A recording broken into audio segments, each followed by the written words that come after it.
ठोस वजह भी नहीं बताई गई। यानी ट्रंप ने मुनीर से मुलाकात तो कर ली, लेकिन यह ऐसी मुलाकात है जिस पर कई सारे सस्पेंस है, कई सारे सवाल हैं।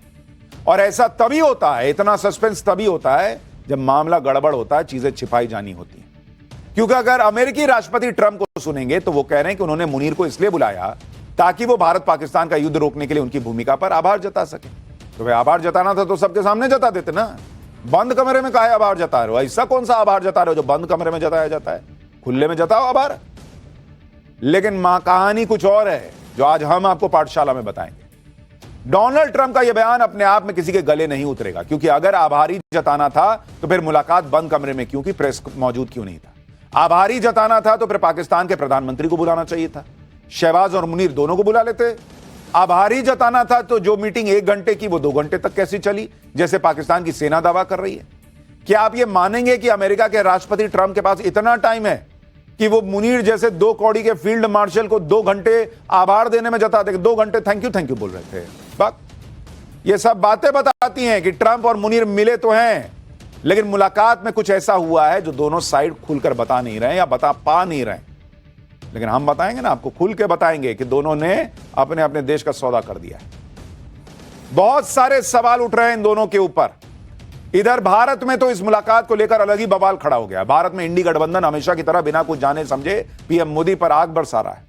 ट्रंप और मुनीर की दोस्ती को पीएम मोदी की फेल्ड डिप्लोमेसी बता रहा है, मॉल बना रहा है कि अरे देखो ट्रंप ने तो मुनीर को मिलने के लिए बुला लिया।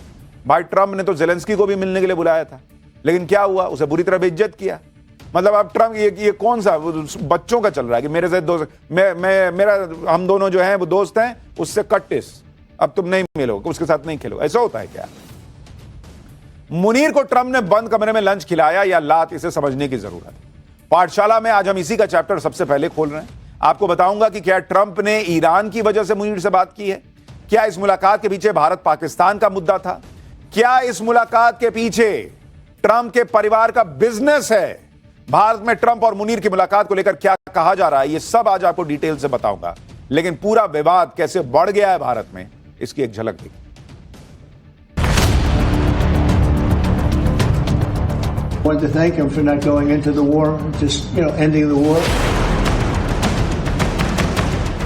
Modi is a fantastic man.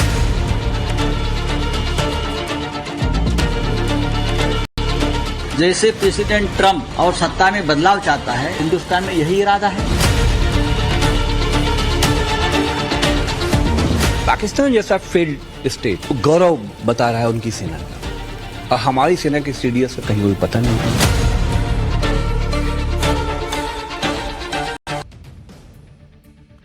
Bharat में विपक्ष का हाल यह है कि जब उनको नरेंद्र मोदी को घेरना होता है तो उनको पाकिस्तान से आ रहे नैरेटिव पे विश्वास होता है, और जब इनका मूड करता है पाकिस्तान इनको फेल्ड स्टेट दिखने लगता है। खैर, मुनीर ने ट्रंप के साथ लंच क्या कर लिया? ट्रंप ने भारत पाकिस्तान सीजफायर पर फिर से बोल क्या दिया? भारत में अलग ही लेवल की पॉलिटिक्स होने लगी। जबकि कल ही ट्रंप को फोन पर नरेंद्र मोदी ने हड़का दिया था कि सीजफायर किसी और ने नहीं करवाया, कोई और पाकिस्तान के मामले में भारत के बीच आए भी नहीं। नरेंद्र मोदी के इतना क्लियर कट कहने के बाद भी इंडी गठबंधन को कुछ समझ में नहीं आ रहा। उन्हें अपने पीएम से ज्यादा ट्रंप पे भरोसा दिख रहा है, उस ट्रंप पर जिस पर कि विदेशी मीडिया तक भरोसा नहीं कर रही। जो आदमी, ट्रंप आज की डेट में यू टर्न थोड़ी लेते हैं, वो भाई साहब ओ टर्न लेते हैं, ऐसे यू अब फिर यू लेके ओ बना देते हैं। ये भाई अलग कलाकारी कर रहे हैं ट्रंप, और इसलिए उनको बोलना पड़ता है दुनिया के सामने कि मैंने युद्ध रुकवाया, लेकिन कोई मेरे को क्रेडिट नहीं देता, कोई छापता नहीं। कौन क्रेडिट देगा? सबको पता आप झुट्टे हो, सिर्फ यहां कांग्रेस और इंडिया अलायंस को छोड़ के। उनको भी पता तो है ही, लेकिन घेरने के लिए बोलना है तो बोलना है। ट्रंप और मुनीर के लंच की बात आगे बताऊंगा, लेकिन कांग्रेस और उसके इकोसिस्टम पर मोदी विरोध कितना हावी आप देखिए कि ट्रंप और मुनीर के लंच और ट्रंप के नए बयान को हथियार बनाकर फिर से मोदी पर टूट पड़े। कांग्रेस नेता जयराम रमेश क्या कह रहे हैं, एक बार सुनिए जरा। ये आसिम मुनीर जब वो जनरल थे, इनके भड़काऊ, इनके उत्तेजक और बिल्कुल ही आपत्तिजनक जो आग जलाने वाली बात है, वो उसका ताल्लुकात सीधा पहलगाम के आतंकवाद हमले से, ऑक्सीजन दिया आतंकवाद हमले को। उसी व्यक्ति को निमंत्रण देना, विशेष निमंत्रण देना, वॉशिंगटन बुलाना, व्हाइट हाउस में भोजन देना, मैं समझता हूँ हमारे कूटनीति के लिए, हमारे प्रधानमंत्री के लिए एक बहुत बहुत बड़ा झटका है। कोई इनसे पूछे कि जब भारत में 26/11 हुआ था तो क्या अमेरिका ने पाकिस्तान से सारे रिश्ते तोड़ लिए थे क्या? झटका तो पाकिस्तान को लगा है, इसलिए भागा भागा मुनीर ट्रंप के पास पहुंचा है। मोदी ने ट्रंप को हड़काया तो ट्रंप और मुनीर की क्या सीक्रेट डील हुई, इसके बारे में आगे बताऊंगा। लेकिन पहले आप इंडी गठबंधन की राजनीति देखिए कि इसमें कोई किसी से कम नहीं। उद्धव ठाकरे वाली शिवसेना के नेता संजय राउत भी पीएम मोदी के विरोध में कांग्रेस से पिछड़ना नहीं चाहते। उन्होंने तो यह तक कह दिया कि कहीं ट्रंप का इरादा भारत में भी बदलाव करने का तो नहीं है। संजय राउत को सुनिए, इनको लगता है ट्रंप यहां सत्ता बदल सकते हैं। सुनिए जरा इनको। जैसे प्रेसिडेंट ट्रंप बहुत से देश में हस्तक्षेप कर रहा है और सत्ता में बदलाव चाहता है, क्या प्रेसिडेंट ट्रंप का हिंदुस्तान में यही इरादा है? मुझे शंका आती है। अखिलेश यादव की पार्टी के नेताओं ने मुनीर के अमेरिका दौरे के बहाने पीएम मोदी को घेरने की कोशिश की और कहा कि पाकिस्तान अपने आर्मी चीफ को दुनिया भर में भेज रहा है, लेकिन भारत के सीडीएस और आर्मी चीफ का कोई पता नहीं। जरा उनको भी सुनिए। पाकिस्तान जैसा फेल्ड स्टेट, टेररिस्ट स्टेट, अपने आर्मी चीफ को दुनिया में भेज के गौरव बता रहा है उनकी सेना का, और हमारी सेना के सीडीएस का कहीं कोई पता नहीं है। ये लोग न्यूज नहीं देखते हैं, मुझे लगता है पाठशाला ही देख लिया करें कम से कम। अपने सीडीएस सिंगापुर नहीं गए थे ना, वहां बयान दिए थे ना, और पूरा नरेंद्र मोदी यहां डेलीगेशन बना के दुनिया घुमा दी, इनको दिखा नहीं।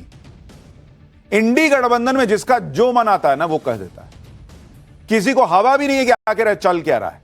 लेकिन आप इस बात को समझिए कि यह पहला मौका है जब ट्रंप ने पाकिस्तान या किसी भी दूसरे देश के सेना प्रमुख को इस तरह की 1-on-1 बैठक के लिए व्हाइट हाउस में आमंत्रित किया।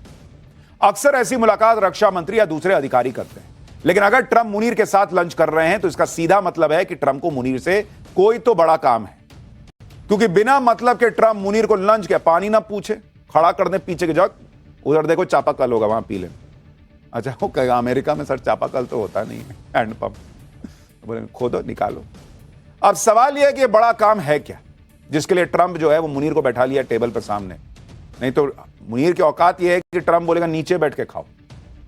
मोटे तौर पर ट्रंप और मुनीर की मुलाकात को लेकर अलग अलग थ्योरी चल रही है। भाई पहली थ्योरी यह चल रही है कि भारत और पाकिस्तान को लेकर ट्रंप ने मुनीर से मुलाकात की है, लेकिन इस थ्योरी में इसलिए दम नहीं क्योंकि जब भारत ही किसी तरह की मध्यस्थता को स्वीकार नहीं करेगा तो ट्रंप बीच में काहे के लिए कूदने आएंगे। भाई कोई मतलब नहीं, ट्रंप को पता है मोदी ना सुनने वाले कोई मीडिएशन की बात। दूसरी थ्योरी यह चल रही है कि अमेरिका को ईरान से लड़ने के लिए पाकिस्तान की जमीन की जरूरत है और इस वजह से ट्रंप ने मुनीर को लंच पे बुलाया कि हम तुम्हारे यहां से ईरान को मारेंगे। इन दोनों थ्योरी की चर्चा तो हर जगह है, लेकिन इस मुलाकात का एक तीसरा एंगल भी है, एक तीसरी थ्योरी भी है जो आपको चौंका देगी।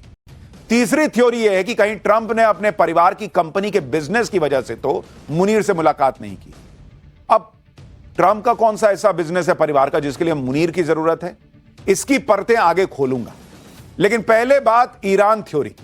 अगर आप डॉट्स को कनेक्ट करेंगे तो ट्रंप और मुनीर की मुलाकात का सीधा कनेक्शन ईरान से जुड़ता तो दिखता है, क्योंकि आप देखिए कि असीम मुनीर 27 मई को ईरानी सेना के chief of staff general Mohammad Hussein Bagheri से भी मिले थे जो इजरायली हमले में मारे गए। आसिम मुनीर उस पाकिस्तानी प्रतिनिधिमंडल का हिस्सा भी थे जिसने सुप्रीम लीडर अयतुल्लाह अली खamenei से मुलाकात की थी। इसके अलावा पाकिस्तान की संसद में शहबाज सरकार कह चुकी है कि वो हर हालत में ईरान का साथ देगी। इतना ही नहीं, ईरान ने तो यहां तक दावा कर दिया था कि अगर हमला हुआ उस पर तो पाकिस्तान इजराइल पर परमाणु बम फोड़ देगा। हालांकि बाद में पाकिस्तान ने कहा कि नहीं नहीं, हम अपना बम अपने पास रखें, तुम्हारे लिए कहा फोड़ेंगे। लेकिन ये सारी चीजें